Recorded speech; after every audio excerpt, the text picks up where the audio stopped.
que Lucky Luke, pour moi, comme pour beaucoup de gens d'ailleurs, c'est une lecture d'enfance. J'ai appris à lire dans Lucky Luke et j'ai appris ma conception de la bande dessinée et de l'humour avec Goscinny. Donc finalement, c'est une filiation fantastique. Donc d'inscrire son nom sous le nom de Maurice et Goscinny, c'est une merveille. Et puis en plus, c'est une responsabilité, c'est les 70 ans de Lucky Luke. Et là, il s'agit vraiment d'opérer la renaissance de ce personnage. Parce que tout le monde le connaît, mais il y avait pas mal de gens qui s'étaient un petit peu éloignés de Lucky Luke. Donc il s'agissait aussi de montrer à quel point c'était actuel, c'était drôle aujourd'hui.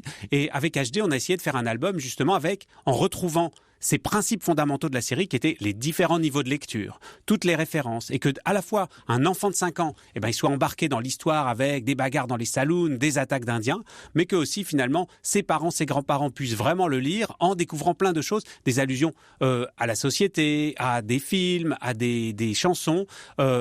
C'est une grande chambre d'écho. Et finalement, il y a une universalité de Lucky Luke, quel que soit le thème qu'on traite. C'était un pari difficile puisqu'il fallait être dans la tradition, garder les fondamentaux de Lucky Luke, du western parodique, mais en même temps en faire un album d'aujourd'hui. Moi, je voulais pas que l'album qu'on publie là, La Terre Promise, ait pu être écrit il y a 30 ans.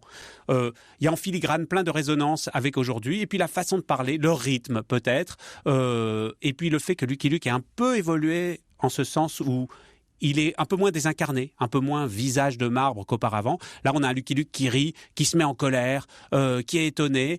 Et puis cette rencontre avec cette famille de juifs qui doit escorter à travers le Far West, évidemment, est l'occasion d'un million de situations comiques et de chocs des cultures. En une phrase, le pitch ? L'alter ego de Lucky Luke, malchanceux, qui s'appelle Jack Lapoisse, qui est un cow-boy, et qui demande à Lucky Luke de lui rendre un grand service, escorter une famille de juifs d'Europe de l'Est tout frais débarqués du bateau jusqu'aux confins du Far West. Alors pourquoi est-ce qu'il peut pas le faire ? C'est parce qu'il a fait croire à sa maman qu'il était avocat à New York, il lui a jamais osé lui avouer qu'il était cow-boy.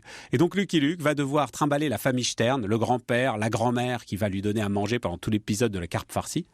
Unique épisode où Lucky Luke a grossi, d'ailleurs, en 70 ans d'aventure.